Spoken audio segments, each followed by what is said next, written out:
Good morning, everyone. Sorry to hit the gavel early. I'd like to welcome everyone to the March 26th Board of County Commissioner meeting. And with that, I'd like to call this meeting to order. And just ask that you take a moment of silence, please.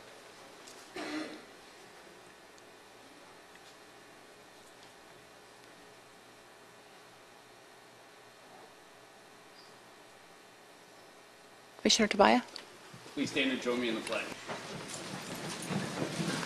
I pledge allegiance to the flag of the United States of America and to the republic for which it stands, one nation, under God, indivisible, with liberty and justice for all.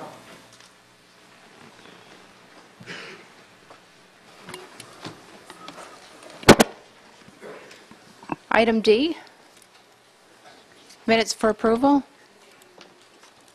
I make a motion to approve. Second.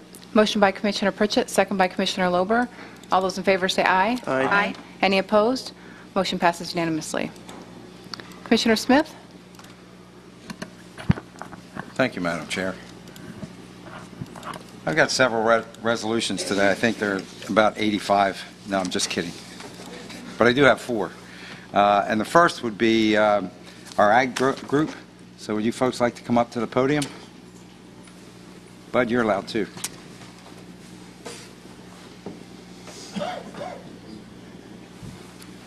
You think Bud knows anything about this honey? Maybe. Okay, I'm going to read the resolution and then you guys can speak. We're going to be here a while. No, Beth, you're the only one speaking? Okay. You're the official spokesperson. Okay. Whereas, increased knowledge of agriculture and nutrition allows individuals to make informed personal choices about diet and health. And whereas, agriculture not only provides food and clothing, but also helps meet needs around the world.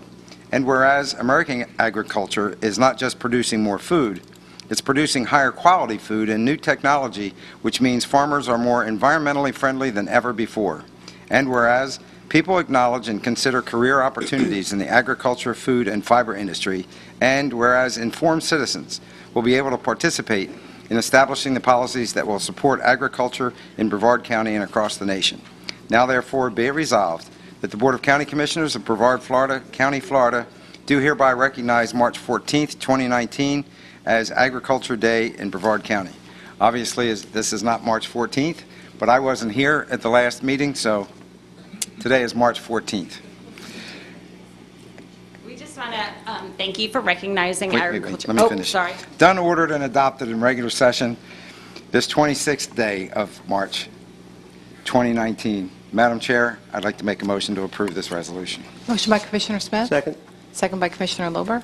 All those in favor say aye. Aye. Any opposed? Motion passes unanimously. No, Now you speak. You're on.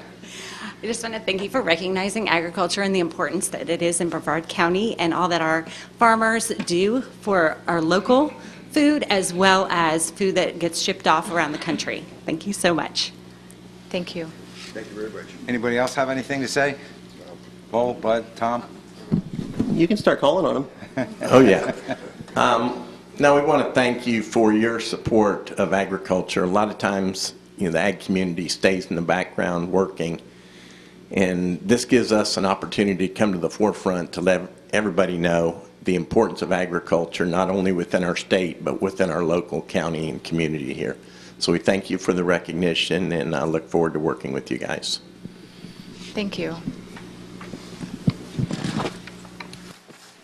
Okay, let's gather around for a picture.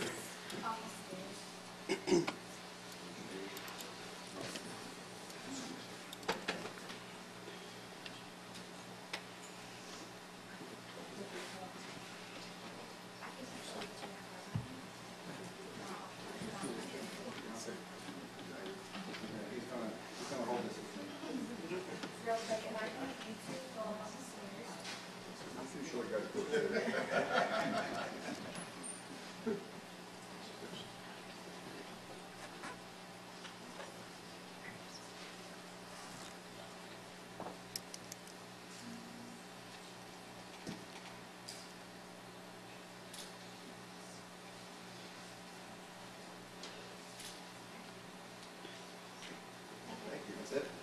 All right. Congratulations.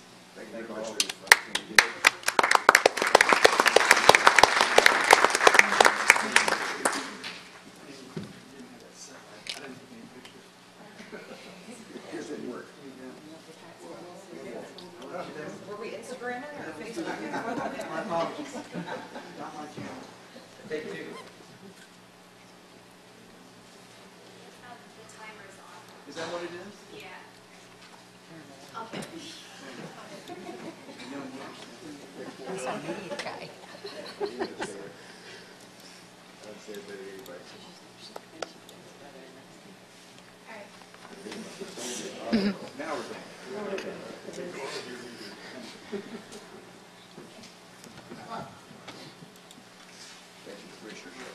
Thank you.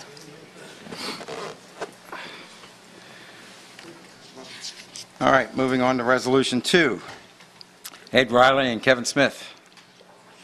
Just come up to the podium.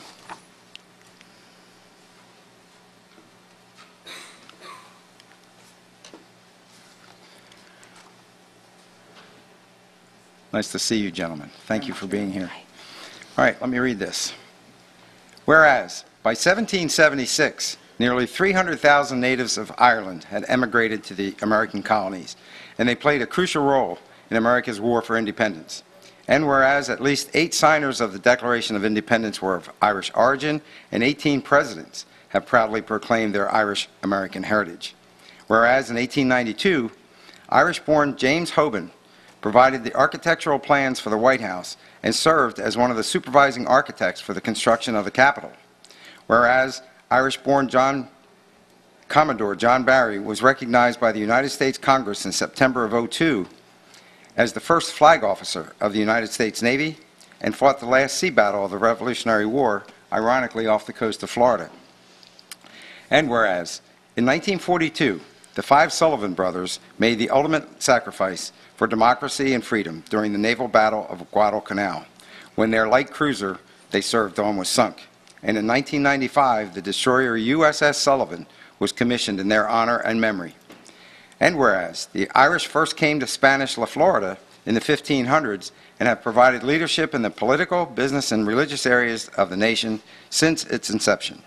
And whereas the ancient order of the Hibernians, a national state and county organization, was established to enhance Irish-American heritage. And whereas it is fitting and proper to celebrate the rich cultural heritage and the many valuable contributions of Irish Americans. Now therefore be it resolved that the Board of County Commissioners of Brevard County, Florida, does hereby proclaim the month of March as Irish American Heritage Month.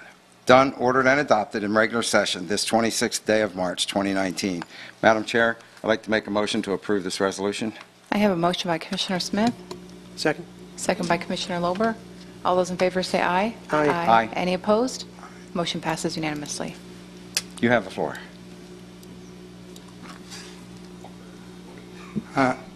First of all, I'd like to thank the chair and for your support in this program.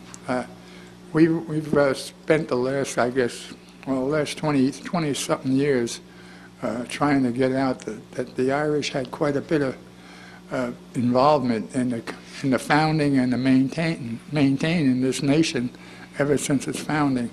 And we're very proud of that fact. And I appreciate that you recognize the Irish Americans in this community and their efforts in behalf of the community to keep everything rolling.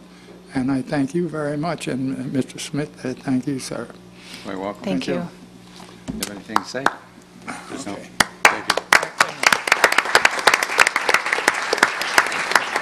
By the way, I'm the ancient part of the ancient order of Hibernia. And in full disclosure, my Irish heritage goes back to the 1670s.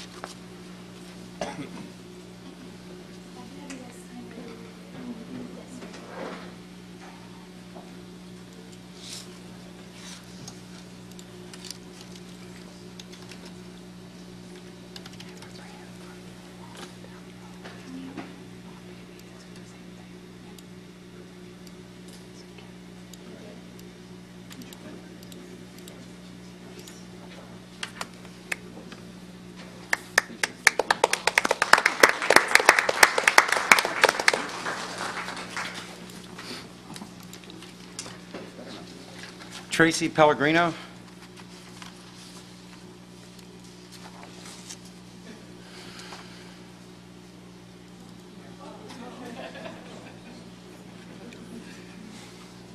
In group.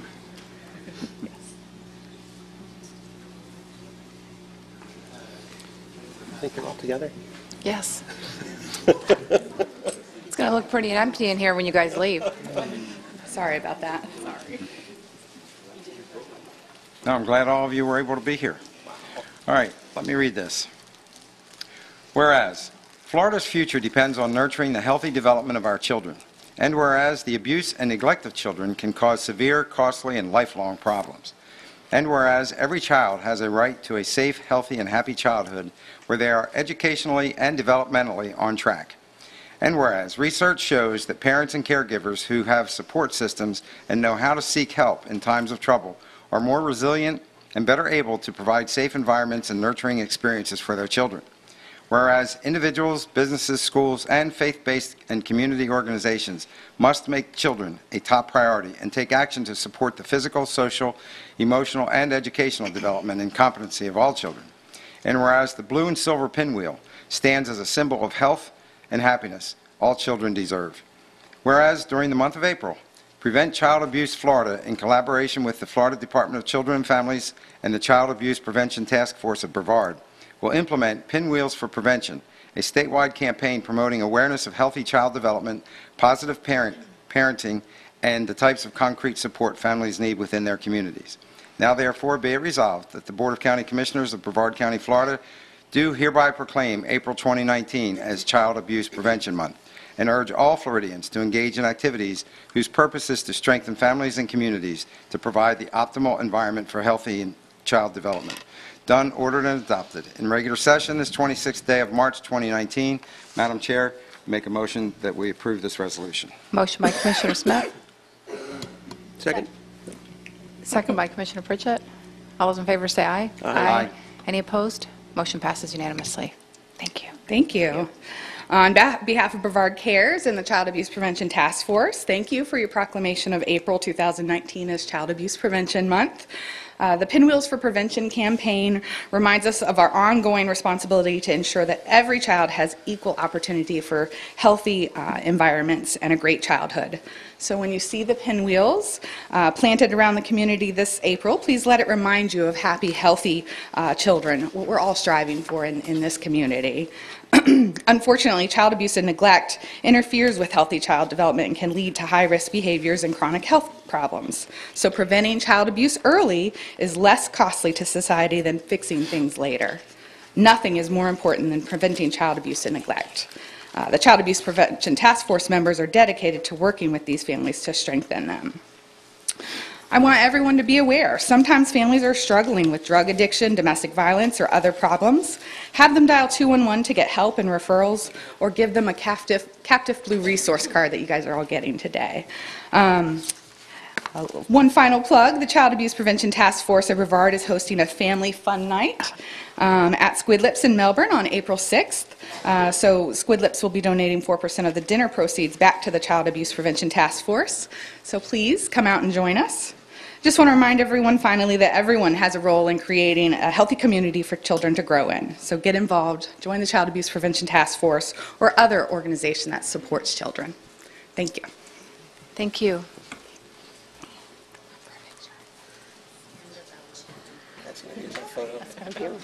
Let's get our picture. Panoramic.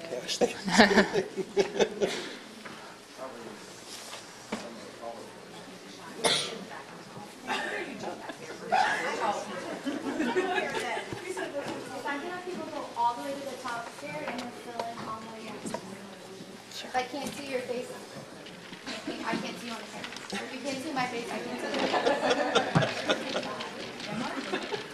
Can you see a good drill sergeant? Get them in order.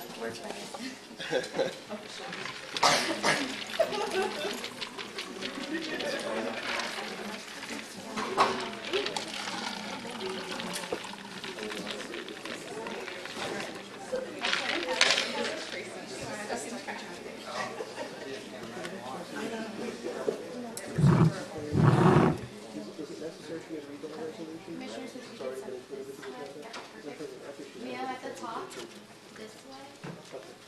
Yeah, I'm just going to say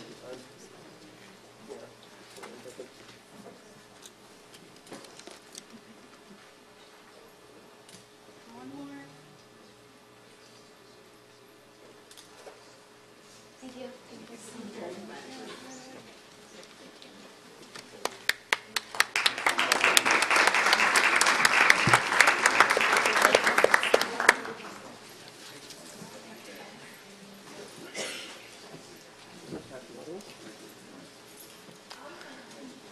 Do we have someone here from the Children's Home Society? Can you come up, please?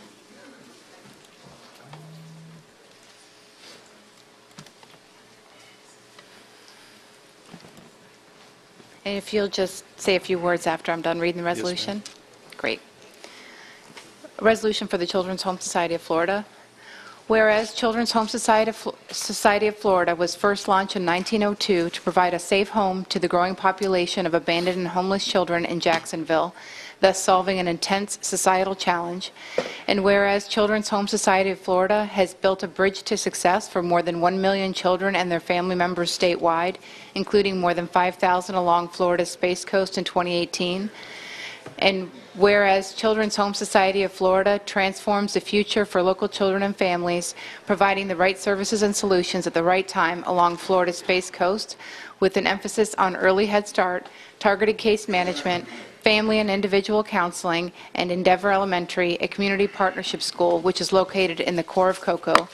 And whereas, in conjunction with the National Child Abuse Prevention Month, Children's Home Society of Florida Space Coast Region is officially launching its new Space Coast Transformation Network team on April 1st, 2019. And whereas Children's Home Society of Florida Space Coast Transformation Network team will be charged with sparking an explosion of regional awareness, support, and understanding that is needed to keep local families safe, strong, and together. Now therefore be it resolved that the Board of County Commissioners of Brevard County, Florida does hereby unanimously proclaim April 1st, 2019 as Children's Home Society of Florida Transformation Network Team Launch Day, and urges all citizens to recognize the good being done by Children's Home Society of Florida in building bridges to success for children and their families, improving the future of our community, its economy, and workforce. Done, ordered, and adopted in regular session this 26th day of March AD 2019. Can I get a motion, please? So moved. Motion by Commissioner Lober, second by Commissioner Pritchett. All those in favor say aye. Aye. Any opposed? Motion passes unanimously. Thank you so much, Commissioner. Can you give us your name? My name is Ken Parks, and I'm with the Children's Home Society of Florida Space Coast Region. As you mentioned, last year we served about 5,000 children here in the local area. Since 1902, 1 million children across the state of Florida. We wanted to mark today because we're moving into the next chapter of our society story here locally, and we'll be reaching out to each of you commissioners to provide you briefings on what we hope to accomplish in the future. But April 1st is the launch day for that endeavor, and we appreciate your proclamation and proclamations from each of the municipalities marking that moment in time. Thank you. Thank you.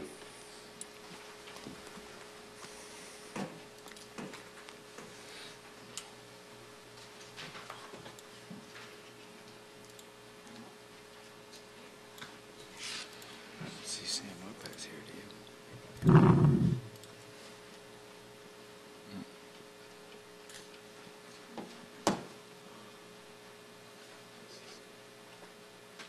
So we'll just skip this then.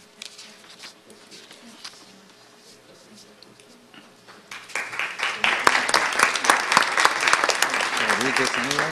Just skip it. Yeah, okay. Commissioner Lober? If I could have Tara McHugh come up.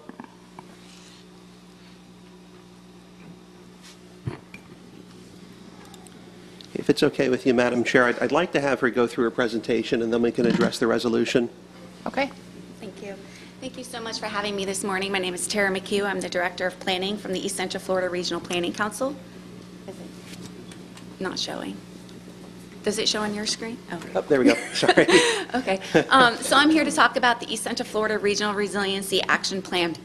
In 2017, the Department of Environmental Protection awarded the East Central Florida Regional Planning Council with funding to create this plan to help answer questions of, in terms of resilience, where do I start? What do I do next? What is my role as an agency, and and how can we move forward?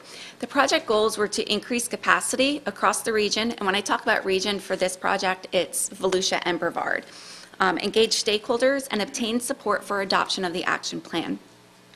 To make sure that it was a very well-vetted plan and process, we had over 50 different agencies on our steering committee. We had multiple representatives from Brevard County from various departments.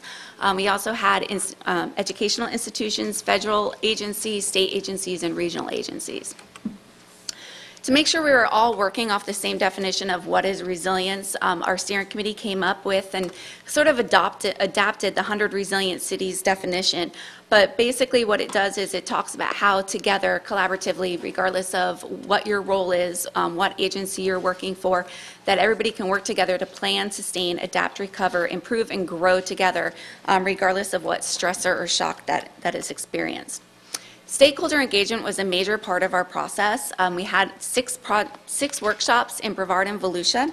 The first workshop was geared towards staff level input from all the jurisdictions in the region as well as agencies. We also had a workshop that was more geared toward the economic side of things. So we had the EDCs, NASA, Patrick Air Force Base, they were all there. And then we had public workshops in which all the elected officials across the region and city managers and agency heads were also invited. And we worked through a lot of objectives and actions to help fill gaps and create a 1 to 5 year action plan for the region. Combined with this, as well as across the nation best practice research, we developed the regional action plan. Our framework for the action plan was, again, based upon 4 pillars from the 100 Resilient Cities. They focus on leadership and strategy, health and well-being, economy and society, infrastructure, and environment. I'm going in the wrong direction, sorry. We developed goals for each of these subject areas and then implemented objectives and actions associated with each of the pillars. Leadership and strategy really is promoted by the elected officials as well as private and public sectors to help foster the strategies across disciplines in their areas. Economic and society focus on providing opportunities and strategies that foster economic prosperity and improve social equity and justice. Infrastructure and environment is our longest goal, obviously, because that encompasses natural resources, the built environment, as well as infrastructure associated with all of that, and making sure that it's able to withstand and adapt to various changes, and really promotes the cross-disciplinary plans, policies, and strategies so that no plan is in a silo. Finally, health and well-being focuses on creating resilient communities by facilitating programs, opportunities, and education geared towards sustainability, disaster response, and climate change mitigation strategies. This is just a page from our action plan. We have actual text, a body of the plan, and then we have a matrix. The matrix is sorted into each of those pillars with objectives, and then includes tasks associated with each of those, and as well as either the area of an agency or a department who should be leading that task or is responsible for completing the task. And we also include the year in which we recommend for that task to be completed. This is another example in the health and well-being section. And as you can see under the agency or the responsible who should be leading it, sometimes it takes more than just one. So this is a really good example of how collaboration will need to occur to finish some of these projects or these actions. As part of our project, we wanted to make sure that we looked at socioeconomic resilience, not just disaster resilience and responding to that. So we kind of commingled the approach for the CDC and the EDA. This is an example from the report for Brevard County socioeconomic demographics. And when we talk about vulnerable populations, we're talking about those below poverty, the elderly, those who don't speak English very well, the unemployed, and no vehicles. So we included this information in there as well as some other business information. We had a subcommittee based upon with our steering committee that worked on developing a regional sea level rise approach to help people figure out what direction they should go in and how they should start the conversation. So this is our recommendation to our local governments to plan for sea level rise. There's a whole document in our report about how this was come up, how we came to this approach. But one thing is really important is that as part of that recommendation, we're saying that no one projection rate curve should be used for planning purposes across all projects and programs. Instead of a range of rise should be considered based upon the vulnerability, allowable risk, project service life, and forecasted in-service date of the project. So far, since January, the Regional Planning Council, the City of Cocoa, and the Space Coast TPO has adopted the action plan, and today we are requesting Brevard County to adopt the action plan as well. And there's many more, it's in the pipeline. So, and with that. Thank you. Thanks so much. I'm happy to read this, but I've checked, and it's not actually necessary that we go ahead and read the resolution, so unless someone wants me to, I just move to approve at this point. I have a motion by Commissioner Lober. Second. Second by Commissioner Smith. All those in favor say aye. Aye. Any opposed? Motion passes unanimously. Thank you so much. Thank you.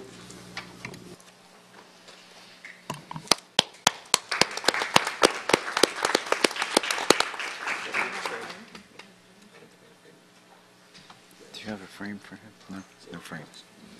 All righty. Commissioner Smith? Next resolution is regarding hemophilia. Sorry. Sam Lopez, I don't see Sam here. Oh, okay, good. Greater Florida and United Third Bridge. Great.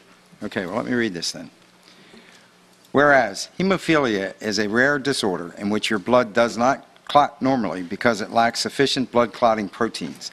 And whereas if you have hemophilia, you may bleed for a longer time after an injury than you would if your blood clotted normally. Whereas symptoms of hemophilia may include unexplained and excessive bleeding, large or deep bruises, pain in joints, and nosebleeds without a known cause. And whereas March 2019 marks Hemophilia and Bleeding Disorders Awareness Month in the great state of Florida. Now therefore be it resolved that the Board of County Commissioners of Brevard County, Florida, does hereby proclaim the month of March as Hemophilia and Bleeding Disorders Awareness Month. Done, ordered, and adopted in regular session this 26th day of March 2019. Madam Chair, I would like to make a motion to approve this resolution. Motion by Commissioner Smith. Second. Second by Commissioner Lober. All those in favor say aye. Aye. Any opposed? Motion passes unanimously. Thank you. Would you like to speak? Or? Yes, I am actually the mom of a soon-to-graduate male high senior. We have been a very active part of the bleeding disorder community and greater hemophilia of Greater Florida for 11 years now. They've been intricate to educating us, offering us financial assistance when we didn't have to cover the medication. And I want to thank the commissioners and Brevard County for being actually the only county that we had not received a proclamation from until this point. So we greatly appreciate Brevard County recognizing this, and I hope that we can work in the future with the commission to bring more bleeding awareness to our community, because we do have over 1,500 kids in Brevard County that suffer from bleeding disorders, and many more that have not even been diagnosed because there's not enough information out there. So on behalf of the Hemophilia Foundation of Greater Florida, my family, and United Third Bridge, we greatly accept this proclamation, and we thank you all for being willing, and we hope to see you next year at the same time, maybe a little earlier in the month next year. But thank you so much to the commissioners in Brevard County for this proclamation today. Thank you. Thank you. Are you ready?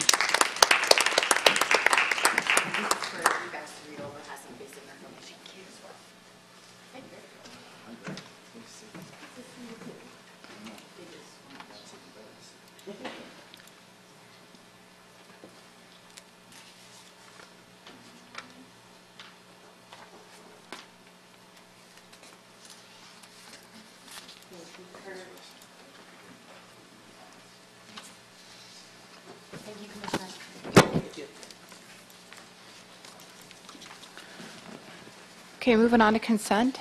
Is there anybody that would like anything pulled from consent? Move to approve. Second. I have a motion by Commissioner Lober, second by Commissioner Pritchett. All those in favor say aye. Aye. Any opposed? Consent passes unanimously. Okay.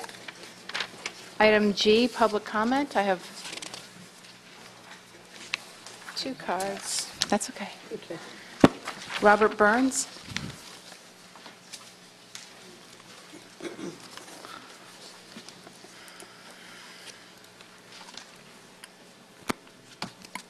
Hi. Morning. Name and address, please. Robert Burns, 5829 Dusky Wing Drive here in Vieira. First of all, I want to apologize for the tone of my comments. I feel that they're warranted and necessary. I'm going to read from my notes to make sure I stay on time here. This is for Commissioner Lober.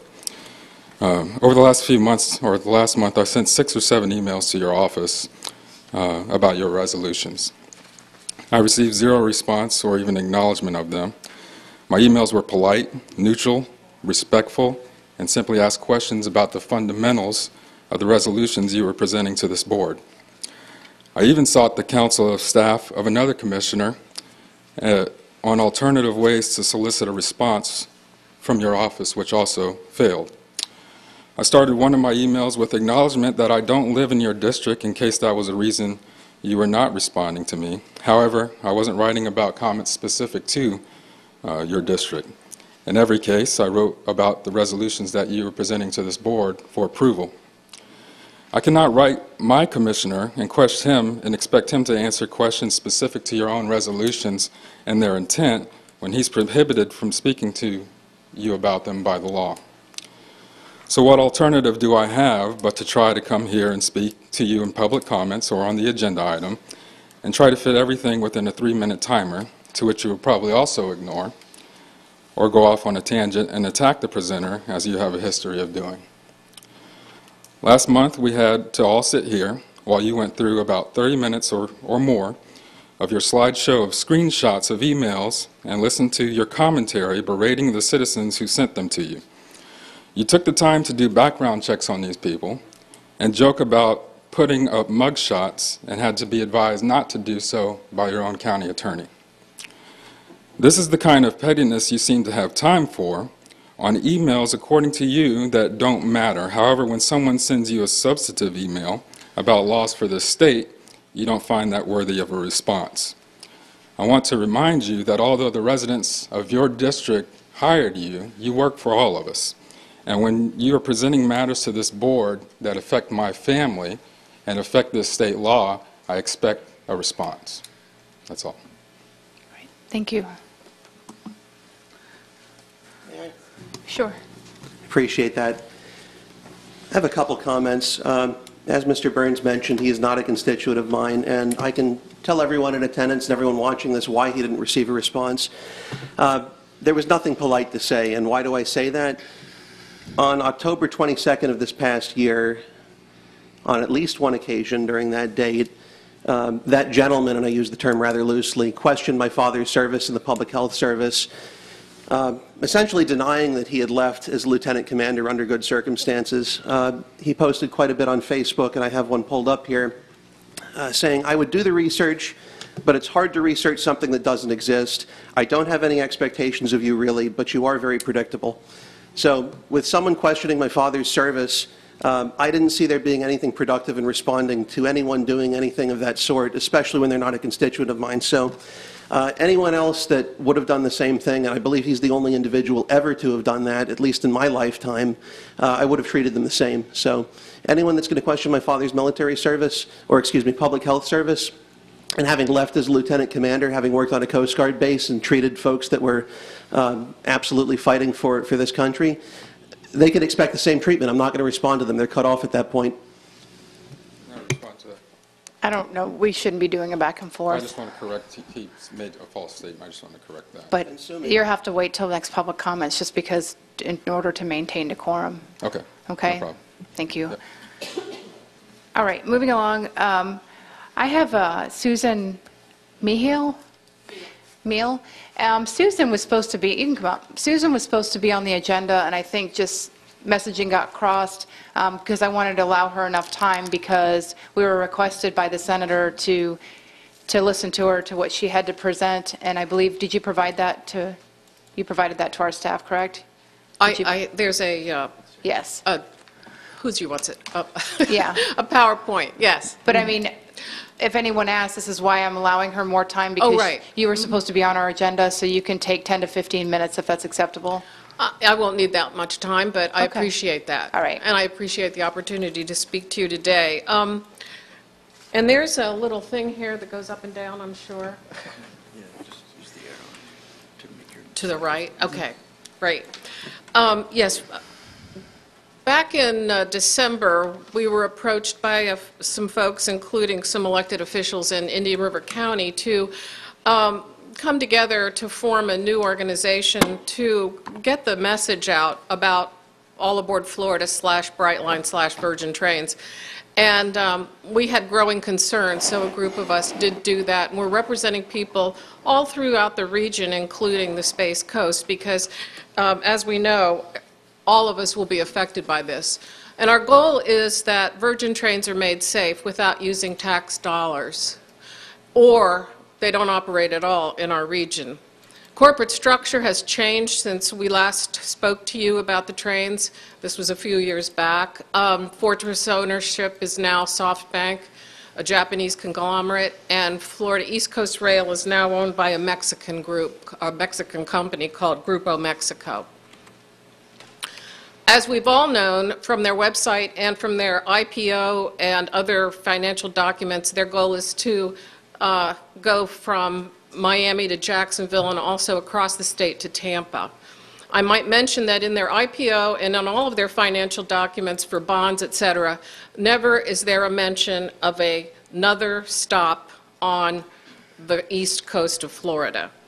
Based on their business model, and in order to try to sell stock, which they had to withdraw, and also to try to sell bonds, they have a model that says they have to get from Miami to the airport in Orlando in 3¼ hours, and there is no way they can do that with time, or do they have the money to do that.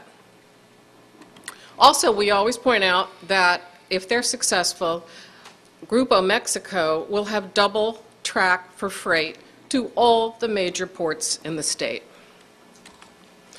So recently, and I'm sure you're aware of it from Senator Mayfield, Florida legislature released its OPAGA study, that's Office of Public Policy and Government Accountability, done by an outside consulting firm, and the results were pretty devastating. Passenger rail within this state has the highest rate of severe injuries and fatalities than any other state in the country, 3.5 times the average of fatalities. We shouldn't be surprised that the fatality rate is growing in Florida. This just happened in Brevard County recently. Florida East Coast Rail is one of the most dangerous railroads in the country because it has so many crossings on its short distance. In other words, 590-some crossings on its 370-some miles of track. Also, there are gaps in regulations. This is really worrisome for all of us in Brevard County and throughout this train system. There are no regulations right now at FDOT, Florida Department of Transportation, for trains going 80 to 125 miles an hour. Those trains are going to go 110 miles an hour through the Treasure and Space Coasts. So this is really concerning to us. We're doing everything we can to get to the new Secretary of FDOT and the governor to say it's about time the state statutes are followed, because FDOT, not the FRA, FDOT is the last provider of regulations for trains in this state. We have situations like this throughout the track system. It is where people for the last 100 years have crossed these tracks. Generations, particularly those less fortunate who don't have cars. And I'm sure that throughout Brevard County, you will find these paths worn where people are crossing the tracks. One of the biggest problems right now in South Florida, where these trains are operating, is that pedestrians are crossing the tracks and being killed. And when a train is going 110 miles an hour, this will not be a surprising occurrence. What we are suggesting is that at 125 miles an hour, trains need to have sealed corridors. But so far, there are no regulations, even requiring the simplest thing, which would be fencing, to deter pedestrians. And also, they found in this study that there's a real need to clarify FDOT's mandate. There is, because they aren't living up to it at this point. So we have some other issues with this route. The route is actually 19th century infrastructure being forced to accept 21st century equipment. This is not a good thing. And part of the reason that we believe they're going to all the major ports and double tracking for Grupo Mexico is that they plan, and that's Fortress investment, to create an infrastructure for the transport, production and transport and export of LNG. This is just one of the many documents that show that they are planning, they being Fortress Investment and all of its energy groups, it has many, and the synergy with SoftBank and Grupo Mexico make it very clear that the bottom line is freight, and specifically LNG freight. They want to go to all the ports, and they have approval to do so, and move that LNG by truck or rail. Nuclear power plant. We have a nuclear power plant less than a mile and a half from these tracks. We've talked to Congressman Mast about this. He's very aware of the sad but possible Homeland Security impact of having LNG and passengers sharing tracks within 2 miles of a nuclear power plant. One can only imagine, and he's not happy about it. Homeland Security targets. These are also important to your county. Patrick Air Force Base is less than 3 miles from these tracks, and currently these tracks carry a lot of hazardous materials. They have been approved to carry LNG, but so far it's only from their plant in Hialeah to Miami. But there are many, many issues, and there has been no hazard analysis done on any of this. This is just shows you some of the areas included in a 50-mile impact zone of the nuclear power plant, and or if there was a major breach of LNG. You're very aware of the proximity of these tracks to all of our downtown communities. And in fact, what's really critical for Brevard County is that at this point, they plan to hang a left and go west to the airport at Cocoa. But as you saw, that map, they plan to go all the way to Jacksonville. That means that they'll be crossing most of this county, or all of this county, and you have, I believe, 80 grade crossings, which are the most dangerous, and particularly when you've got 110 miles an hour. Volusia County, for instance, has 70 grade crossings, and they run right through Daytona Beach. So we are also working to alert all the areas where this train's going to impact, because this is going to be a disaster. One of the other points we make is that, when we say they don't have the money for this project, their business plan, well, Siemens Corporation did a study, and it suggested that the best way to get from Orlando to Miami or vice versa would be along the I-95 or Turnpike corridor, where there would be less disruption, and trains could go up to 220 miles per hour. And that way, in going that fast, they could potentially sell tickets to close to 5 million people a year. Acela in 2017, which has twice the track miles as All Aboard Florida, has 4 times the number of stops, could only attract 3.4 million people operating from Boston to New York to Washington, D.C. But Virgin Trains, whoops, I'm sorry, I don't know what to do about that. But Virgin Trains projects that it will get 6.6 million riders in our region. We don't believe it. So we've got no regulations, we've got massive losses right now, we've got inflated ridership projections, and we predict that they will lose at least 110 million from last year when those numbers are announced. Sadly, and this slide is wrong, I hate to say, sadly, 17 people are dead in 20 months on the South Florida section, not including Florida East Coast rail deaths, just all aboard Florida deaths, 17. And they're only going a max of 79 miles per hour at this point. So you can see why we really think that this is a crisis situation for the people who will have to deal with 110 miles an hour. What can you all do? First of all, we all need to be realistic about what this is going to cost taxpayers. I don't know what you predict. I used to have the numbers of what was predicted a few years ago when this was brought before you. But the counties are responsible for retrofitting the roadways and the bases of the roads going into all of these new grade crossings. And it's going to, I don't know about you all, but for us in Indian River County, it's going to be major changes because of the widening of the tracks, et cetera, and the change of the grade. We are asking every county commission, and I've been to 2 now, this is my 3rd, to contact the governor and contact FDOT and say, please develop regulations as soon as you can.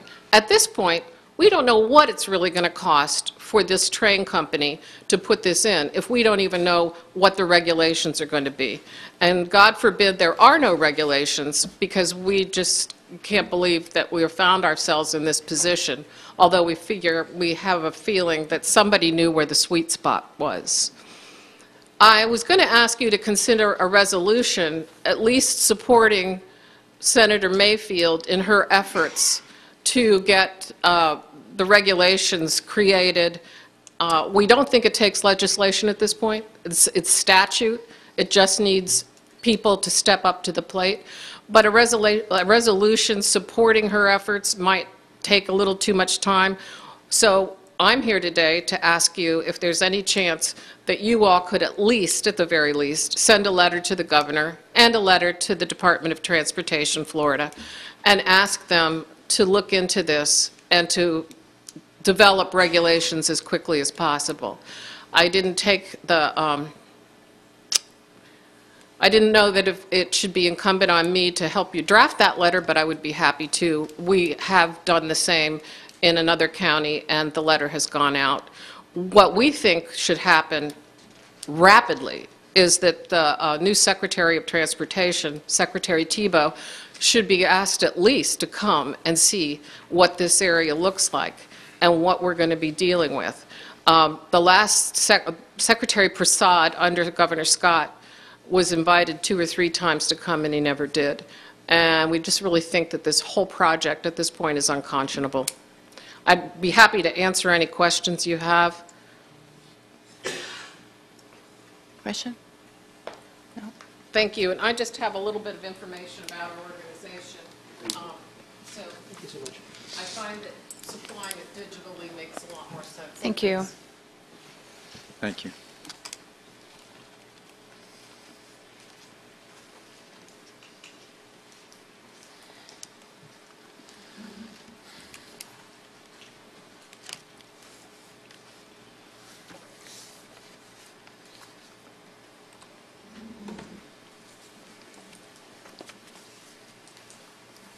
All right.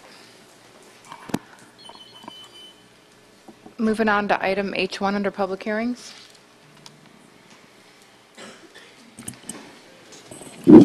Commissioners, this is a vacating petition for a vacating of easements between 2 lots that are owned by the same folks in Barefoot Bay to accommodate construction of additional residential use of their property.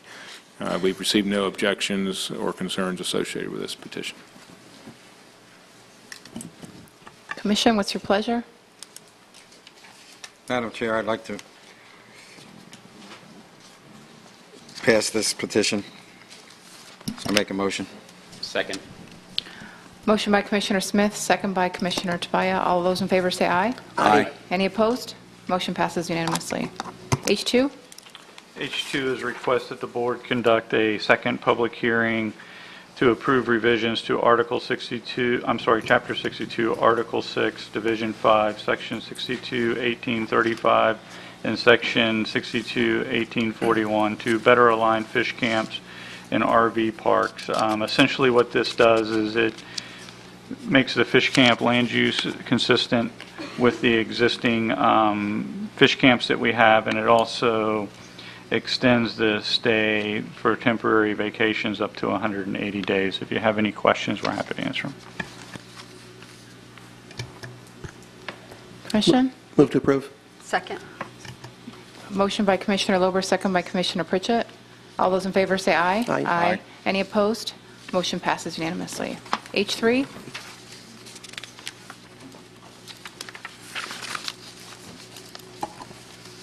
Hello.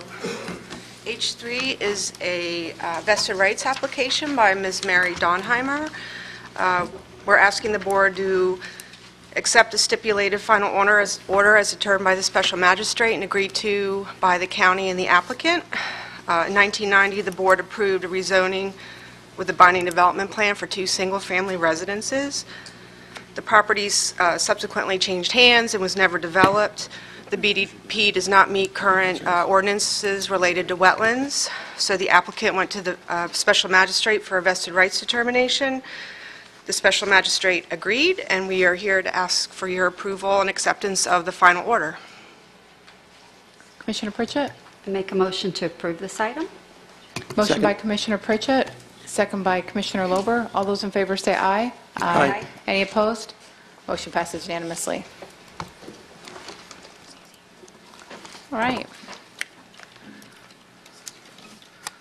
Item H4.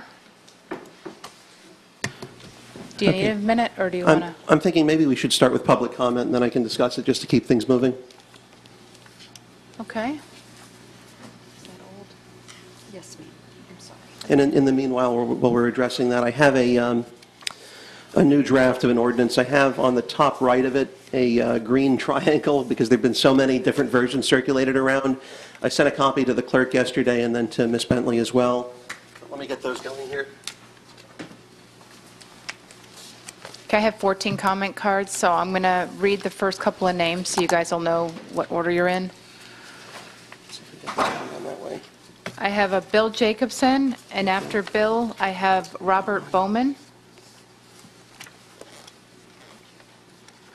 And while he's coming down, the parts that have any sort of substantial change have highlighting on them. Apart from that, I think there were only grammatical things like adding or removing hyphens.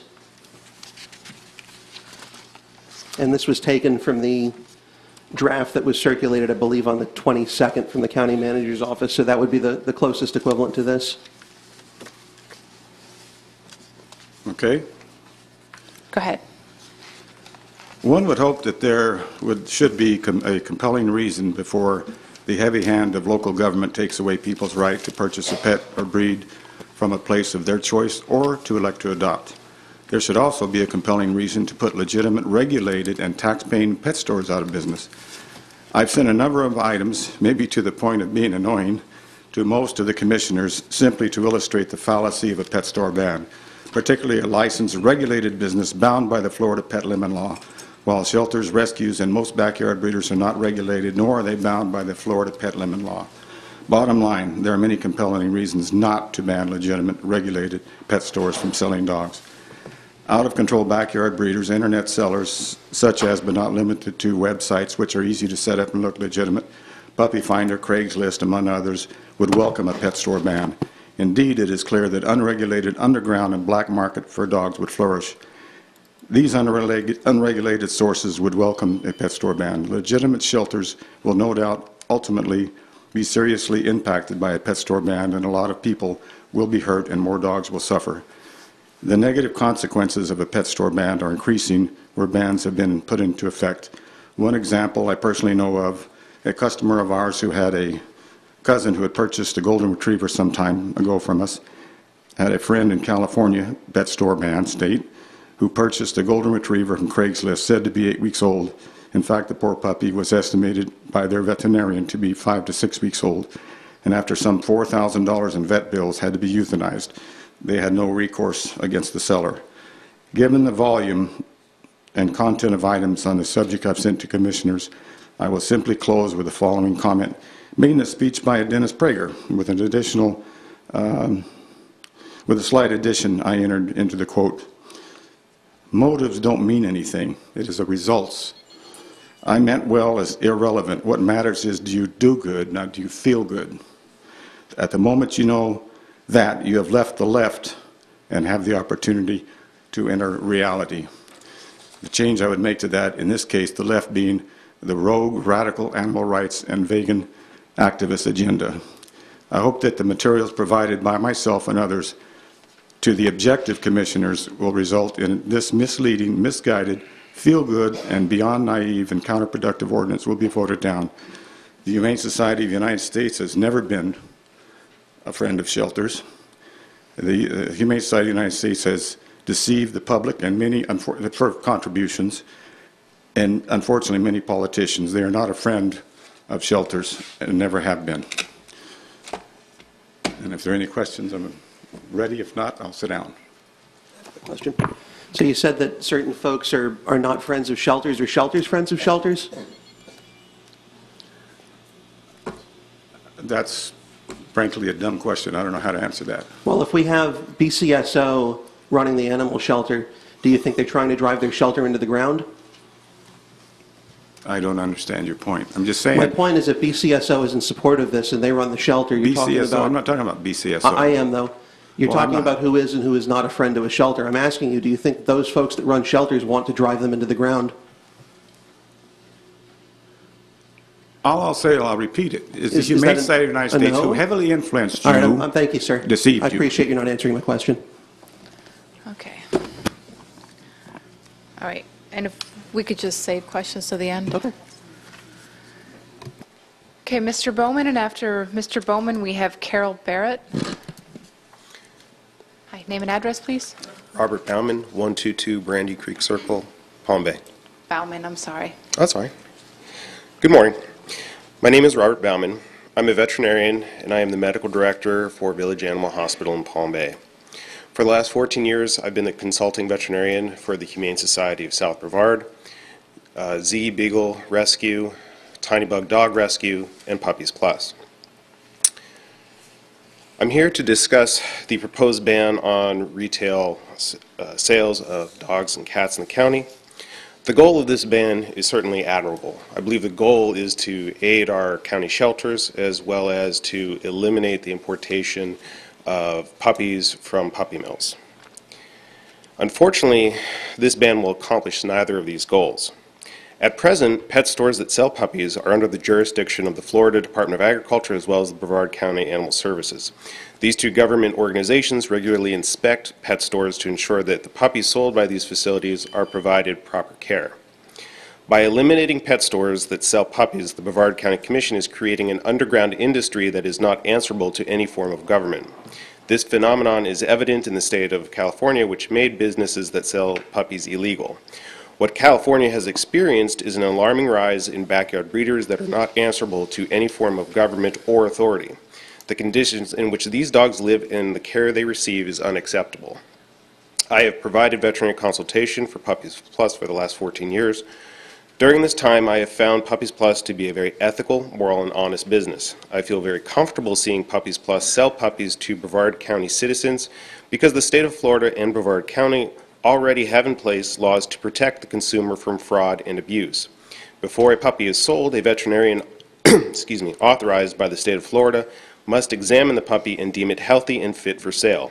After purchase, another veterinarian must examine the puppy and deem it fit for sale within 14 days of purchase according to the guarantee provided. Furthermore, the Florida state lemon law protects the consumer from assuming the financial responsibility for any puppy sold with a congenital defect that makes it unfit for sale. That all being said, with all of this state and county oversight, a puppy might be sold with a defect that was not previously detected. During the 14 years I have worked with Puppies Plus, I have never seen this business not fulfill its obligations both legally and ethically. By adopting the proposed ban, I feel that the county would harm the well-being of puppies sold within the county. Thank you. Thank you. Carol Barrett. And after Carol, we'll have Brad Lloyd.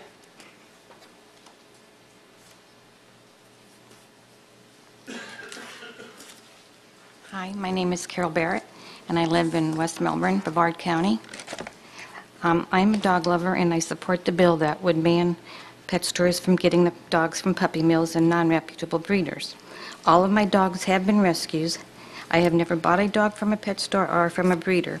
I choose to rescue because of the millions of dogs in shelters and the million of dogs that are euthanized each year because of puppy mills and non-reputable breeders. All dogs from shelters and rescue groups get veterinarian care, and rescue groups socialize their dogs before they adopt it. For the people who want purebreds, there are rescue groups for every breed. 90% of pet stores get their dogs from puppy mills. Puppy mill dogs get no veterinary care, so many are sick when pet stores get them. Puppy mill owners only care about money, not the dogs. Puppy mills can have hundreds or thousands of dogs. These dogs live in small wire cages their entire lives. When the females can no longer produce, they are killed, usually by being shot or being drowned. I think if people saw the conditions of puppy mills, people might have a change of heart. Non-reputable breeders, you can go to their homes and see the dogs, see the parents of the dogs and how the dogs are living. Puppy mills, they have no one checks on them. They say the government does, the inspector, but they still have these horrific conditions. There was a little puppy mill dog named Harley. Harley lived in a puppy mill the first 10 years of his life. Because of the abuse and neglect, Harley had a diseased heart, rotten teeth, a broken tail, deformed legs and teeth. Because Harley's cage was power washed with him in it, Harley had only one eye. The owner of the puppy bill threw Harley away. Luckily, Harley was rescued from an employee, and Harley finally found a loving home. This is only one story about an abused dog from a puppy mill, but there are thousands of stories just like this. Not all of them are as lucky as little Harley was. Other counties in Florida and other states have passed this legislation. So isn't it about time that Brevard County does that too? And I would like to thank Commissioner Lober for caring about the dogs and for bringing this forward. I do hope that the rest of you agree with him. And I do hope that you give greater consideration is given to the comments made by the residents of Brevard County. Thank you for letting me speak. Thank you. I'm here to support you. She's here to support me. Thank you. Brad, and after Brad, we have Philip Jacobson. Good morning, and thank you for this opportunity. I am not paid to speak before you today, nor do I represent a special interest group, but to testify for Puppies Plus and for two breeders in the area and my personal experience. After 5 years of retirement and months of research, we decided to buy a mini golden doodle. The question was where. We visited Pappy's Doodle Ranch in Kissimmee. We didn't purchase one of their puppies, but we came away with our son and daughter-in-law purchasing one. And we were so impressed with the cleanliness and how they cared for their dogs. Our son and daughter-in-law also purchased a doodle from Space Coast Doodle in Titusville. We were equally as impressed with their facilities and for the care of their dogs. We had heard never buy a dog from a pet store, but we were in for a pleasant surprise. The puppy we selected at Puppies Plus was beautiful, energetic, and she made our selection process simple. Puppies Plus offered an ID chip, full medical shot history, free vet wellness check, which I just noticed that Dr. Bauman was here who did it for us, the breeder information regarding parent information, how she was shipped to the store, warranty and guarantees, and 30 days of free health insurance. No shelter or adoption agencies offers our preferred breed or the additional benefits provided by Puppies Plus. I researched that thoroughly over a 3-month period of time. It is now apparent special interest groups with unlimited funding wants to regulate breeders and jeopardize our small businesses. Government regulation backed by special interest money never works. There are bad breeders, and that is where our attention is warranted, not stereotyping all breeders in pet stores. Please support our local businesses, and thank you.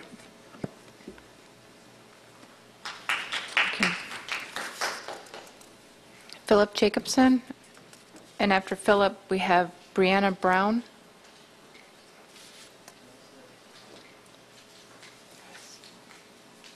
Go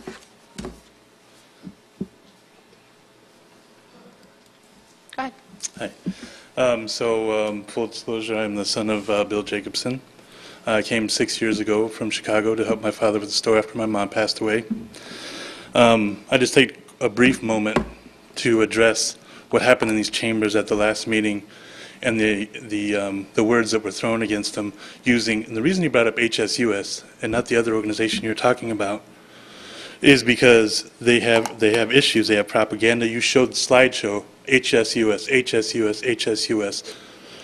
HSUS. Last I checked, my father has never been, had to have donors pay for fraud or racketeering, monies that were like the HSUS. 5.6 million in donor money because their insurance only didn't cover the full 10 million. He's a Vietnam veteran. He's never asked for much. He runs a legitimate business. He's been honest.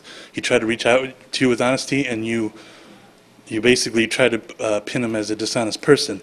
The whole AKC thing was something that, and just in this February 8th, they had us sign a new terms of service that said that they do not implicitly or explicitly, and as a lawyer you should know what that is about. It's about liability. But he was very proud that they selected him back in the day. So our model is one of having healthy puppies for our people. We're not filling shelters, and we don't discourage people from going to shelters or to adopt. We offer a different service. We are separate from that.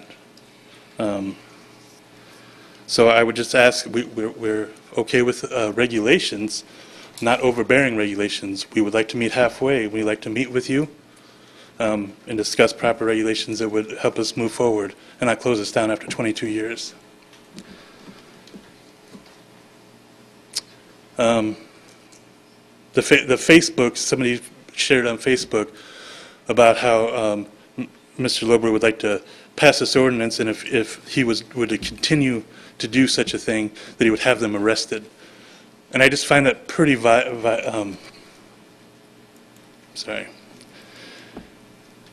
It's very disheartening to hear somebody in our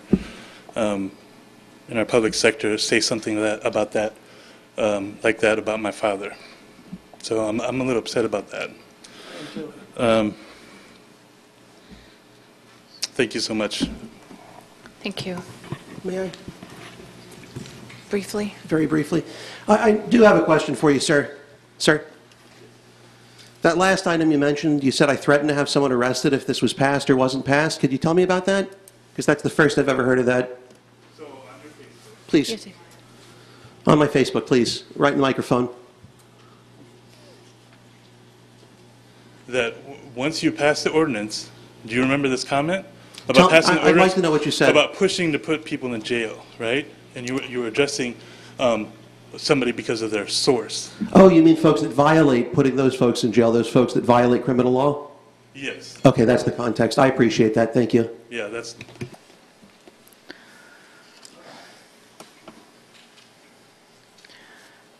Brianna Brown, and then Daniela Coffey.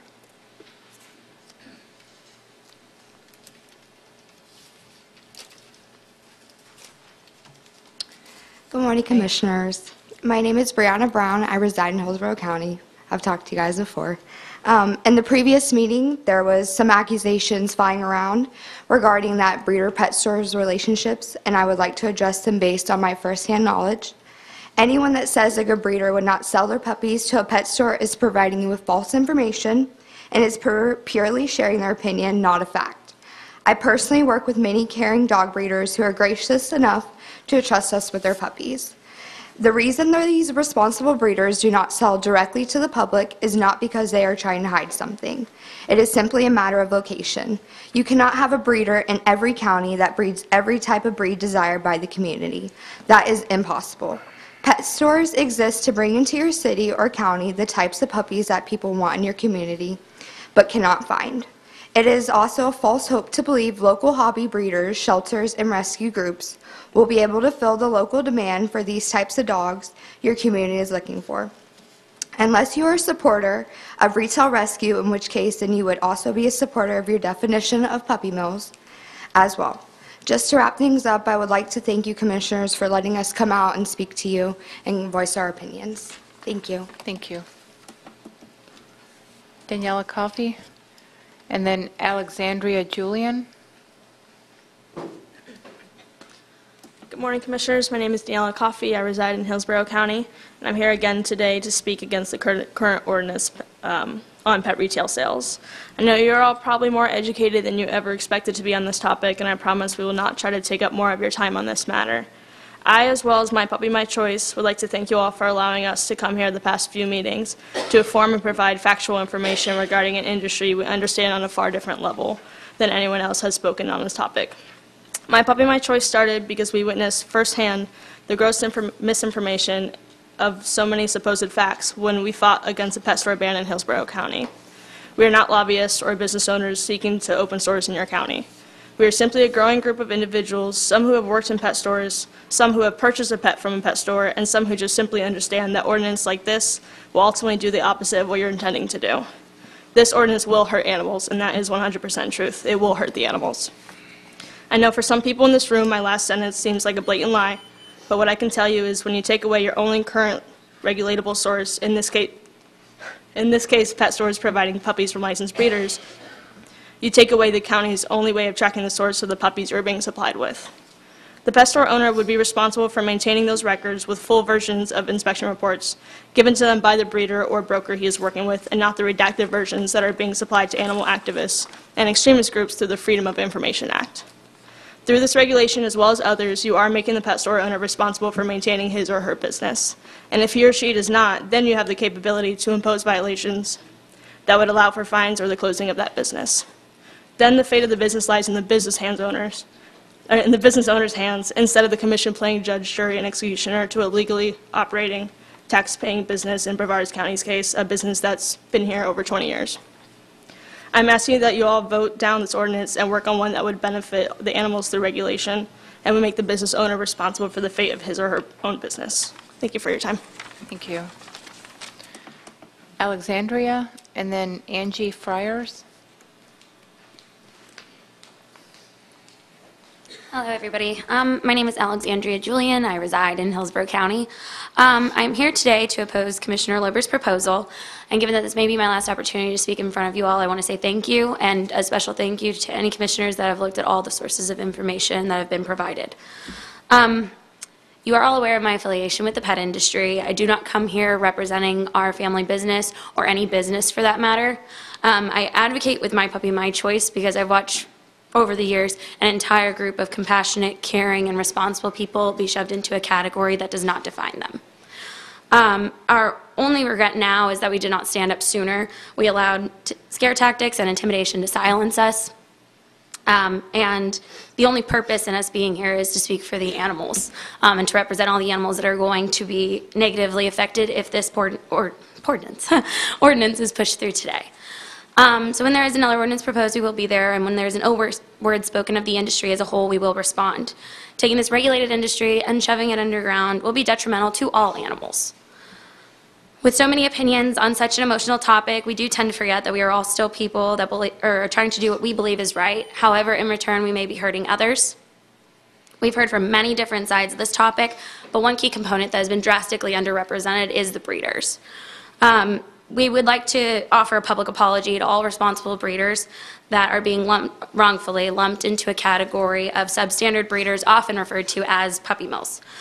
We want you to know that while some people refuse to understand the care and dedication that you put into your animals every minute of every day, we see firsthand the outstanding care that you provide to your animals, and I truly hope that one day we see the day that the recognition that they deserve is given. We apologize that the picture that gets painted of you is one of money-hungry, greedy monsters instead of the good people that you truly are. These aren't just responsible breeders. These are mothers, fathers, foster parents, business owners, caregivers, church bus drivers, PTA members, football coaches, and my personal favorite, animal advocates. We want you to know that the majority of people do understand that you are different than the horrible breeders out there that we all agree need to be shut down and have their dogs rescued. And we just want everybody to know that we do stand behind the breeders. I apologize to the breeders for the hypocrisy of all of this. And finally, I'd like to share an anonymous quote that I found just the other day. It's always the ones who know the least about you who judge you the most.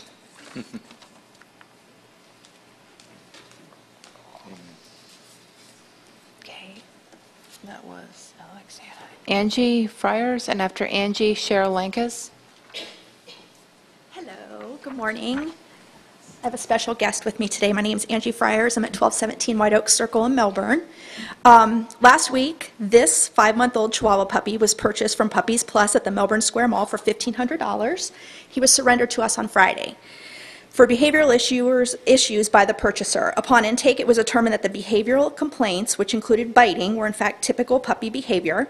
Now the SPCA will have to invest funds to finish vaccines, microchip, and neuter this dog. While we're happy to help him, because he's a cool little dude, and find it a loving home, the space he's taking up could have been used for a dog on death row at another shelter. Pet stores cater to impulse buyers, which is exactly who bought this dog.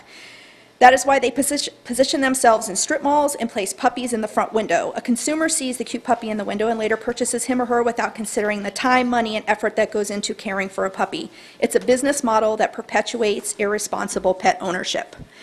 Unlike a pet store, responsible breeders and most rescues offer to take the puppy or dog back that they bred for any reason if the owner cannot continue care.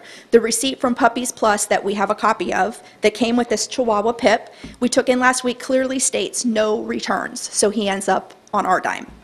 Enacting this law will still allow people to obtain their pet, the pet of their choice. According to the pet store industry, only 4% of dogs are obtained from pet stores.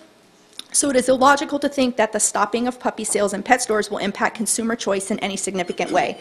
Obviously, you can get a purebred dog from the SPCA, because I'm standing here with one. Would also like to address the issue with rescues and shelters supposedly profiting from the adoption of dogs and cats. Although I'm speaking strictly for the SPCA, I'm confident that the cost for care numbers we accrue for animals is similar, if not less, than the cost that smaller rescues incur. Every dog that comes into our care has a full vet exam, including updating vaccines, heartworm tests, dewormer, microchip, spay or neuter, plus the cost to board and feed them while they're in our care. The average cost per dog to the SPCA is $541. Our highest adoption fee for any animal is $100 for puppies. After that age, our adoption fees are $80, all the way down to $0. Even rescues that charge a couple $100s for their dogs are still losing money on each adoption. Rescue is not about making money. We don't make a dime off of these dogs. It's about saving lives. We really hope that you vote in favor of Commissioner Lober's ordinance. Puppies are living and breathing beings. They are not a commodity to be raised in horrible conditions and then sold for thousands of dollars to fill the pockets of businesses. Thank you. Thank you.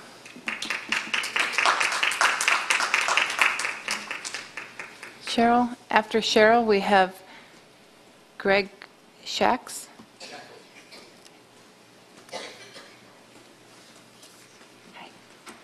Good morning. My name is Cheryl Lankus. I live at 1356 Jane Court in Merritt Island. I'm speaking here today against the ban on dog and cat sales by licensed pet stores. I believe it's really not the position of the commission to put a small business out of business. And mostly everything that I wanted to say has already been said, but as a dog owner, I've never bought a dog from a pet store. I've come upon dogs that have come from homes that had not enough finances to care for what they already had. And these dogs come with issues. Not everyone can afford to fix those issues. So people that buy a dog on the, the less expensive side may not be able to care for all of its needs. I'm talking about eye surgery and weird diseases that are genetic and, you know, ligaments and tendons, these things would be covered by pet store owners, not by hobby breeders. I have 2 of those dogs, so I'm hoping that you don't take options away from the residents of Brevard County. I feel like the best interest of the residents should be your job. Thank you for your time. After Greg, we have Diane Swap. Good morning, Commissioners, County Manager, not country, and County Attorney. I want to read a letter that was sent to you. Can you give your name and address? Oh, I'm sorry. Greg Shackles, 2273 Lucille Lane, Melbourne, Florida, 32935. I want to read a letter that was sent to the Commissioners on Monday, March 25th by Dr. Roger Welton, who's a licensed veterinarian. And I quote, "Dear Commissioners, as a licensed and practicing veterinarian, I fully support the pet store bans as general principle. Both in my years working as a veterinarian in New York and since 2004 as an owner attending veterinarian of Maybeck Animal Hospital in West Melbourne, I have witnessed firsthand the horrors of the pet store industry with regards to sale of puppies. These puppies are often come sick and are clearly not the result of ethical breeding standards, often at some point in their lives presenting with often severe inherited and congenital diseases. My clinic is in West Melbourne, so I have an abundant experience with puppies coming from Puppies Plus, and it has not been good. Most tragically, puppy retail is purchased from puppy mills that have little to no regard for the welfare of the breeding animals. They commonly live in filth, they never leave their cages, they never receive veterinary care, and crank out litter after litter without rest until they're no longer useful as breeders and simply dispose. As I allude to, there is no ethical breeding in these facilities. That is what places like Puppies Plus and the mall profit from.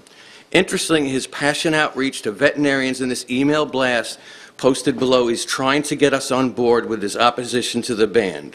I'm afraid that Mr. Jacobson, that in trying to recruit ethical veterinarians to his cause, he is barking up the wrong tree." Unquote. I don't have that much time, but I will tell you about Puppies Plus. I'm not going to get into it. My wife was here. She explained about our dog. Lemon Law, we talk about garbage. 30 days, we're not going to talk about that. You know, and with all due respect, you know, Commissioner Pritchett, you agreed in front of everybody with the original law that was going to go into effect presented by Commissioner Lober. All right, you want to add these hobby breeders. We're better off not doing anything. So what do? We have now Missouri, these pet breeders out there. They send it to a so-called quote-unquote hobby breeder, ships it out to the pet store, and we've covered our paperwork. Who's going to police it? How are you going to police that these are coming from true hobby breeders? You can't lay that on the sheriff. What I read in the papers, what the sheriff's got on his plate, I don't think he's already taken care of the shelter. This is wrong. And I am a taxpayer. Hillsborough's not. What is their interest in all of this? There's no reason for this. Thank you.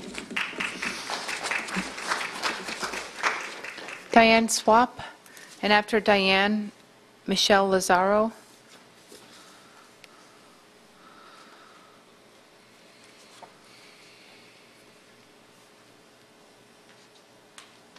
My name is Diane Swap, 627 Flynn Street Southeast. This is a little bit on backyard breeders or hobby breeders, or puppy mills. They provide millions of animals sold to pet stores every year. They also provide millions of animals in rescue organizations and shelters. Many decide they're going to breed dogs, like, oh, my mom decided to breed pit bulls. They think they're going to sell them. Often this means leftover animals that end up in shelters because they have too many. Some were sold or given away because too many of their original decision to be breeders becomes overwhelming. We have all seen signs out in front of the houses or Craigslist or even Walmart saying free kittens or free puppies or free pink-nosed pit bulls. in front of stores. Many of these dogs suffer in scorching heat and freezing temperatures in cages or chicken wire pens. These animals are often unsocialized and unhealthy. Please support the rescue organizations who dedicate their entire lives and funds to helping these animals. These exist by donations of time and money to help. Rescue organizations are not in it for the money. They adopt and socialize these animals who end up extras from these hobby breeders. There are rescue organizations of every breed you can think of. There's no reason to adopt from a shop, even if they claim to have local breeders. You can get any purebred animal in a shelter, and for a volunteer from a shelter, we provide spay, neuter, microchip, shots, everything for $40. And we're not making money on it. We go by donations from many, many people. And we go in the hole because we don't get enough money. And the poodle rescues that we had here before, they're not in it for the money. And neither are the Sheltie, the Boxer anywhere. They're not in it for the money. And I can speak for a lot of them. And thank you for letting me speak to you this morning. Thanks. Thank you.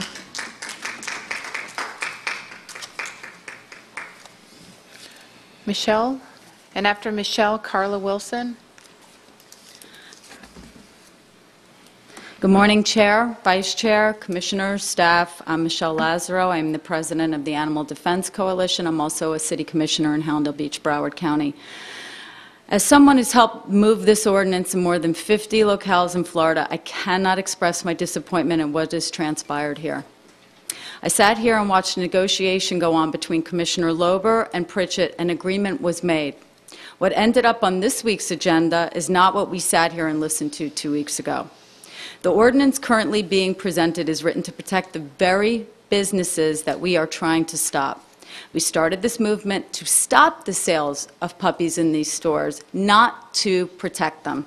And that is exactly what the ordinance is doing that's on the agenda. My request is that if you're going to pass what is being proposed, that you pass nothing. Nothing is better than this. What you'll have is an absolute, unenforceable law. The problem is that when you pass a watered-down and unenforceable law, you make it harder for the next city and county. I've been in commission meetings enough to see when the votes are not here, the votes are not here. Commissioner Pritchett, you spoke about your friends who own a store and who you wanted to protect. The ordinance that you and Commissioner Lober negotiated did exactly that. If you want to protect cruel and immoral business practices, this is not a law for any of you. However, the movement is now bigger than Brevard. Case in point is Pembroke Pines, Florida. You've had this conversation now, and the ban that the law that you're passing is not a ban, so you're going to see an abundance of stores flocking to Brevard. Pembroke Pines said they didn't want the ban, so they got 1 store to 6 stores. Hollywood, Oakland Park, Fort Lauderdale all passed bans, and every store moved there. So that's what you're going to see here. After today, I believe that you're going to get more stores, and I don't believe Hillsborough County for 1 minute. Statute 828.29 pet law is a joke. The pet law can't stop people from ending up in the hospitals with cases of Campylobacter, which you heard here at the last meeting. Of course the veterinarian who works with Puppies Plus would say the puppies are great. Follow the money. More puppy mill puppies means more business for him. Jacobson is selling puppies from USDA license with multiple violations, which he himself admitted to. How is HSUS responsible for that? They might have proved he was buying from these breeders, but he certainly isn't responsible for those when he purchased them. In closing, I can't believe that after listening to Sheriff Ivey speak about this industry in the manner of which he did, anyone could vote against that. But if this is what this commission is choosing to do, then so be it. Thank you. Commissioner Tobias. Thank you. Do you have a second? I do. You said you were a city councilwoman? That's part of this process, as I'm sure you know as an elected official. We're presented with more information, and we take that in consideration. And to impugn a member of this board who changed their mind, I don't think, is that, have you ever changed your mind as an elected official? Not after I've negotiated a deal in public on the dais. If you want it, may I respond? Okay. Yes. So, in my opinion, what has been presented is now substantially different than what was discussed.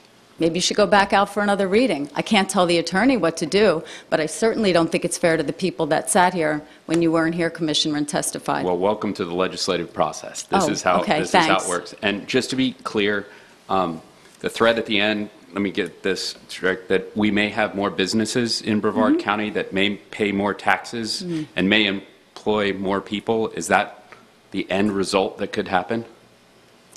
Commissioner, It's a yes or no. It's obvious that you're not in support of this. Don't vote for it.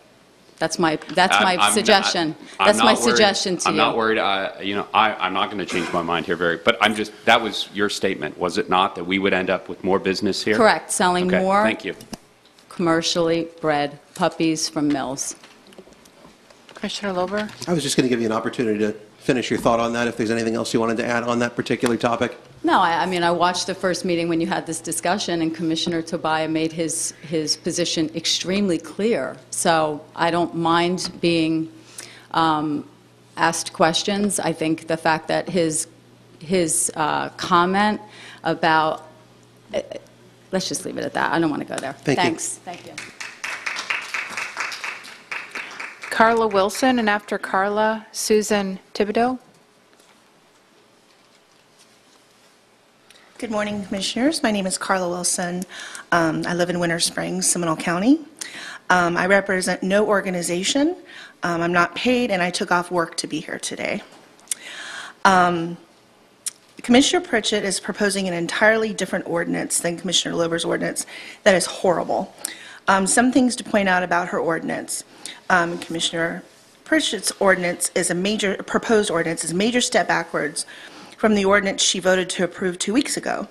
Her ordinance is significantly weaker, gives monopoly over existing pet stores, allowing them to continue business as usual, selling puppy mill puppies, and removes parent record-keeping requirements. It's a complete joke of an ordinance, which is offensive after she listened to 3 hours of testimony from consumers who have been infected by sick pet store puppies. Consumers who have purchased sick and pet store puppies, and shelters and rescues who deal firsthand with sick and behavioral challenged puppy mill puppies. Commissioner Pritchett is choosing to protect business of owners and their profit margins over the protection of her constituents and public health. Some things to point out about ordinance. It has a grandfather clause allowing the existing puppy-selling pet stores with a business tax receipt to continue business as usual. The penalties are severely weakened. The outdoor sales ban of dogs and cats was removed. Pet stores aren't required to keep records for hobby breeders. So I'm here today to ask you to please vote in favor of Commissioner Lober's ordinance, and thank you very much for your time. Thank you. Susan Thibodeau, and after Susan, Pam LaSalle. Hi, I hope you can hear me. I've lost my voice to laryngitis. Susan Thibodeau, 5100 Banana Avenue in Cocoa, and I represent the Brevard Kennel Club. We're a group of dog passionate breeders and preservation breeders and exhibitors that have been, it won't work, in existence since 1958. So we've been a long time in this county, Brevard residents. We expressed a lot of our concerns last time about that. If you banned we told you last time we weren't going to tell you how to vote, but we wanted you to consider the fact that in many other areas of the country, retail rescue, and I'm not talking about the local rescues. We admire what they do and we try to help with what they do, and many of us participate. But in many areas of the country where they start to put regulations on breeders and stop the pet shops, there has been upsurge in retail rescue. There's been over 1 million dogs imported from North Korea, Turkey, and other areas. Just recently, Cornell University discovered that there's a new strain of distemper has been brought into the country. Last year, as I told you last time, we experienced the canine flu, and many of us lost dogs or experienced economic losses as we had to go to spend thousands of dollars to save our dogs from a disease that had never been seen in this country before by those folks who were bringing in dogs from out of the country to reach the demand. But we said we just wanted you to consider it. Well, then the last ordinance came out, and there was vague language that looked like anybody could come up and promulgate rules, as whether it was an agency, the board, the sheriff's department, against hobby breeders. That vague language has us very concerned, as you've seen in the letters that I've sent and the phone calls that our people and our emails our members have made.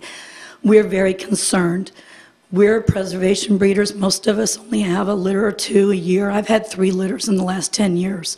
Most of my puppies are not sold here because I show most of my puppies are sold around the country and sometimes the world. Sometimes I place puppies as service dogs and I don't even charge for them. The last one I placed as a service dog, I paid and neutered and spent all the expenses on that dog. I'm not in this for the money. I'm a passionate dog person. But what I'm very concerned about is that we see in other areas of the country when they started promulgating these rules, and they waive their right to warrants for searches by animal people. There's strict rules that try and make people's homes into kennels. My puppies are born in my bedroom, and they sleep next to me for the first few weeks. I'm there every minute of them, and nobody gets them that I haven't carefully screened. We're not trying to tell you, I'm just typical. We're not trying to tell you how to vote, except for if this language remains in there, we would ask that you vote against it. Thank you. Thank you. May I real briefly? Sure. Just real briefly, and it's just a comment to hopefully assuage some of your concern.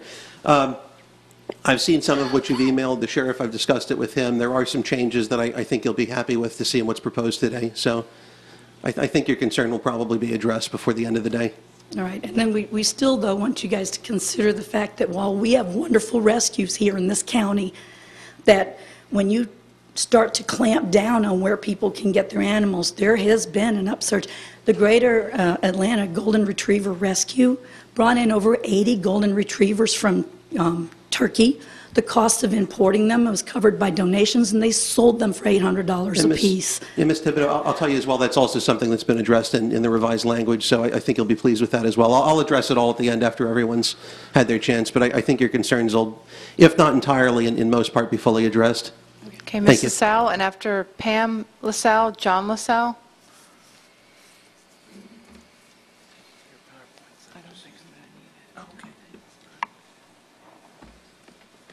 Pamela Sal Vieira. What conservatives want their government to be like California's, which passed a statewide ban on pet sales, much like the one you're considering today.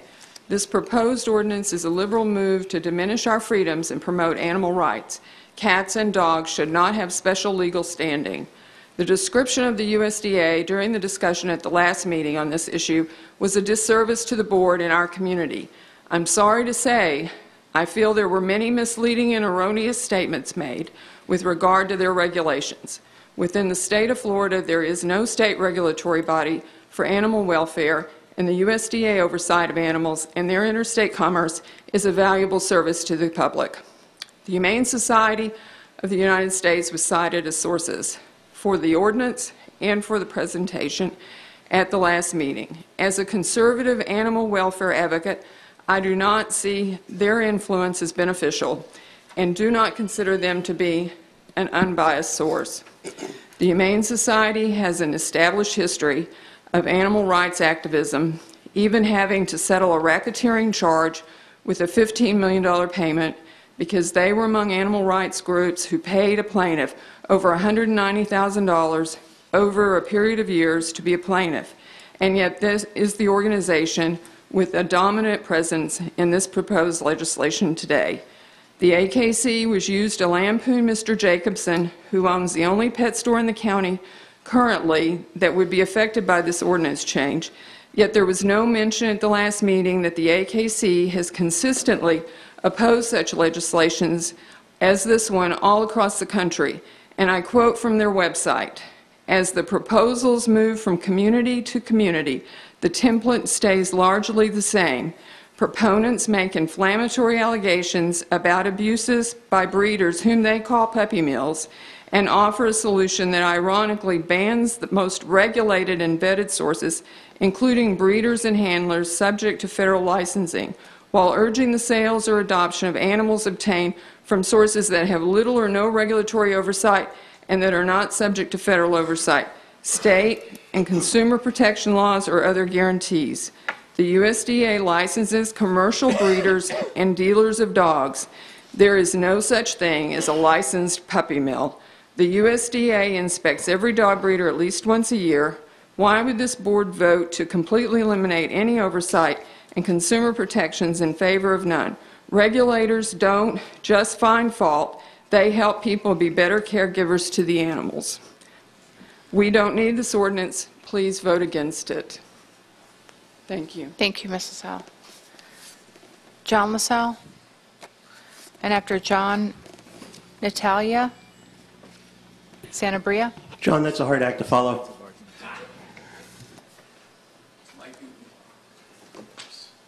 John LaSalle, Heritage Albiera. Most of you know me that I've been with the animal advocacy woman back there who's usually talking about feral cats, but now we're talking about dogs and puppy mills. A little background, I volunteered for over 1,000 hours at the local shelter when the county ran it. We have 4 sheltered dogs. We had 1 rescued cat we had for 18 long years. And we want to do the right thing. The right thing is eliminate abuse of animals.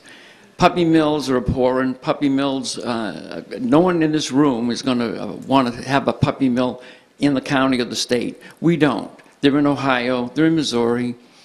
What we're doing is saying, we have a problem, let's close down a business because we don't like what's been going on. I don't know what the backstory is, but you all said that the commission and the sheriff was going to work with them and we're going to work out something. What we've done is said, you can't sell puppies in a retail store because you're not doing a good job. What we're also saying is in the future, nobody else can, good or bad, come in and sell puppies in a store. Doesn't make sense. We got a problem out of state. We got a problem with abused animals. Let's close down a small businessman and any future businessmen that want to sell puppies. I just don't get it. In the rescue people, which I'm a big supporter of, when I worked at the volunteered at the shelter, I didn't just walk dogs. I groomed them and shampooed them because God knows they needed it. And the rescue people come in and unfortunately cherry-picked all the good ones, the puppies, the purebreds. What was left was the pit bulls and most of the unwanted dogs. I don't want to go there. Anyway, I'm against the ordinance. I'd like to see us think about it and not be putting businesses out of business. Thanks. Thank you.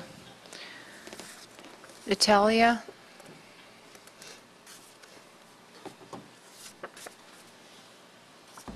Hi, good morning. My name is Natalia Sanabria. I reside in Hillsborough County. I'm here today to speak on the ordinance that you guys have proposed. I just kind of want to go over a few things, clarify, and then wrap up some things from the last meeting. First of all, I would like to say the My Puppy, My Choice group, we are not paid to be here. It is like we took a day off, we came out here. We're not getting paid to do this. We are not here for the businesses. We are here to advocate for the animals. Next, we proposed the Hillsborough County ordinance to you guys. You guys are worried about new stores opening up in your county. Some of you are concerned, some of you are for it. If it is a huge concern and it is an absolute thing, we propose the Hillsborough County because Hillsborough County has the grandfathered ones in. You cannot open up a new one in that county. If that's what you would like to do to prevent other stores from coming in, you guys could always do that. Our store has no interest in coming here. So we would absolutely have no problem with this. Next, when it came to the dog that came up here prior, Did they ask the owner about returns? Did they know who he came from, Puppies Plus? Did they ever think about calling to find out? If it was noted by a veterinarian, that would fall under the pet lemon law, now wouldn't it? So he would be able to take it back. As well as in the Hillsborough County, all the microchips are registered to the pet store owners. So if a dog does get lost and they do get found or they end up in a shelter, the owners of the store must take the puppies back and then rehome them. So that takes the dogs from the shelters, from having to sit there and be there and your county's expenses. It goes back to the owner, and then they can rehome the puppy. So I would like to add that in. The intention to stop pet stores was, I guess their intention was to stop the pet stores. Wasn't the intention to stop the puppy mills and the animal welfare first. Pet stores does not mean that we are hurting the animals and the animals are coming from hurt places. So I think there really should be, the priority should be stopping the puppy mills and the animals' welfare first, which I don't see the reason for the regulation would be an issue because this will actually help that, the animals' welfare. This will not stop puppy mills if you do put this.